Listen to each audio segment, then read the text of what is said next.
قل هو الله أحد الله الصمد لم يلد ولم يولد ولم يكن له كفوا أحد. Assalamu alaikum wa rahmatullahi wa barakatuh. Alhamdulillah, I'm here in Makkah Mukarramah just after Taraweeh. We're here in this courtyard next to Jabal Qubais and between Safa and Marwa. I'll just turn the camera around and you can have a look. So over there, that is Safa inside the building. And as we come across here, then we're doing the sa'i between Safa and Marwa. And that's Marwa, that end over there. Just most people might not know, everyone does the Umrah and does the sa'i, Safa and Marwa, but most people will not be aware of this place or this courtyard and the significance of it. So this is Jabal Qubais, this mountain. It's a building now, but it was a mountain once upon a time. This is where Ibrahim alayhi salam called the people to Hajj, was ordered to make adhan and call the people. It's also the place where he preached. It's the place also Ibrahim alayhi salam, the Hajj Aswad was taken from here and planted. The black stone was placed from the corner of Kaaba here. Just here is, they said, the Khadija radiallahu anha's house, where Rasulullah's marital home was for 25 years, was here, right? And if you look in the far distance, then we see like a brown building. I'll just zoom in a bit so you can see just over there is a brown building, a yellowish building with brown windows. This is it's a library now. It's built on the place where Rasulullah sallallahu alaihi wasallam was born, the Mawlid Nabi sallallahu alaihi wasallam. Just next to it is Abu Talib's house. You can see a mountain in the background. This mountain behind the valley is what's called the Sha'b Abi Talib, the Gorge of Abi Talib. This is where Rasulullah sallallahu alaihi wasallam and Banu Hashim, his clan, even the non-Muslim among them, were boycotted, and for 3 years they were basically there were no marriages allowed with them, no business was allowed with them, no food was allowed to begin. They were starved in this valley, and our Prophet ﷺ struggled along with all the companions and along with the Banu Hashim, the non-Muslim family as well. So in this area here, if Rasulullah ﷺ is born there, and he grew up in Abu Talib's house as well in his childhood. Imagine Rasulullah ﷺ was a small child, he was a teenager, he was a young man in his 20s and his 30s. He grew up, this was his life, was here, and 25 years, from the age of 25 to 50, he was here. And when he used to go from his house, Khadija radiallahu anha's house, for tawaf, he used to go here, and between Bab Bani Shayba, in between here, he used to go between Safa and Marwa. He used to make his way to for tawaf. And so actually most of the life of Rasulullah sallallahu alaihi wasallam was spent in this area here. So these were all houses and neighbourhoods and so forth and alleyways, and a lot of the extended family and various places have been identified.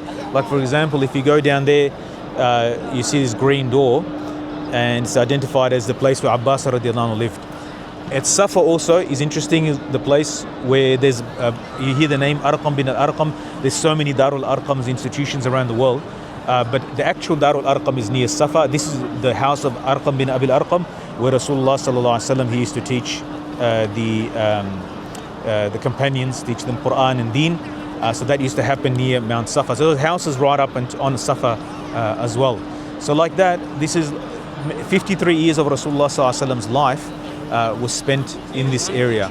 So when we usually come in this courtyard, because there's a lot of construction happening or there's a lot of bollards and so forth, usually we just finish at Marwa and just walk past it and go to our hotels. Most Australians are staying over that side. That's sort of the clock tower over there. So you can see there. So it's, in that direction. Most of us just go through there, walk past without thinking what actually transpired in this place. So, and it's also the place, Jabal Qubais, this mountain is also the place of Rasulullah sallallahu alaihi wasallam. The miracle of the splitting of the moon by the indication of Rasulullah sallallahu alaihi wasallam's noble finger happened on this mount. So it's just something to reflect. Although there's no mountain per se, there's a very tall buildings, but it's something those events took place here. So anyway, inshallah, when we visit here next time, inshallah, as we're walking past here, we should reflect. We're crossing our path, our footsteps are crossing where Rasulullah sallallahu alaihi wasallam's footsteps took place. I'm here with my cousin Maulana Inamullah from Pakistan's son. So Maulana Inamullah is my first cousin, and my father, rahimahullah, said about him, he's the most smartest, his father, not him. I don't know about him. Inshallah, he'll be like his father. But he says the most smartest person in our family. For anybody that knew my father, that is very, very high praise. mashallah. So so this is his son. He's here for Umrah, mashallah, and he's a very well-known vlogger. And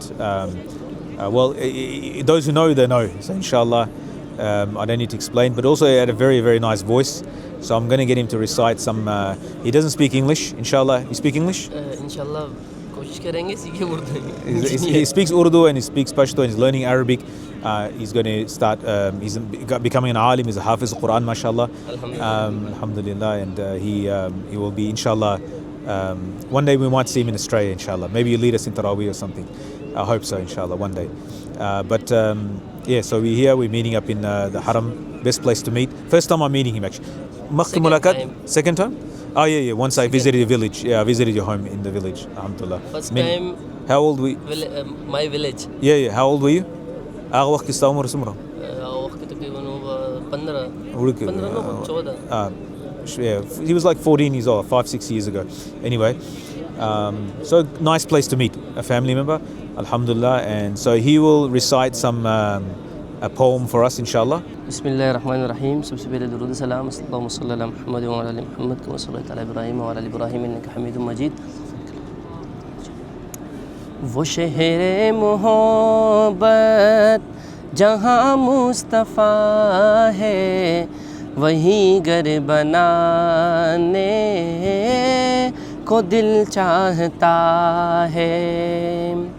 वो सोने से कंकर वो चांदी सी मट्टी नज़र में बसाने को दिल चाहता है. जिहादे मोहब्बत की आवाज़ गूंजी कहाँ हंज़ला ने ये दुल्हन से अपनी. जिहादे मोहब्बत की आवाज़ गूंजी कहाँ हंज़ला ने ये दुल्हन से अपनी. इजाज़त अगर दो तो जामे शहादत लबों से लगाने को दिल चाहता है. वो शहर मोहब्बत जहाँ मुस्तफ़ा है वहीं घर बनाने को दिल चाहता है. जो पूछा नबी ने कि कुछ घर बिचौला तो सिद्दीक़ अकबर के होंठों पे आया.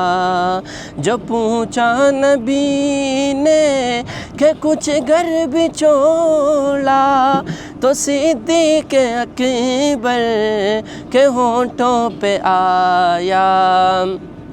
वहाँ माल दौलत की क्या है ज़रूरत जहाँ दिल लुटाने को दिल चाहता है.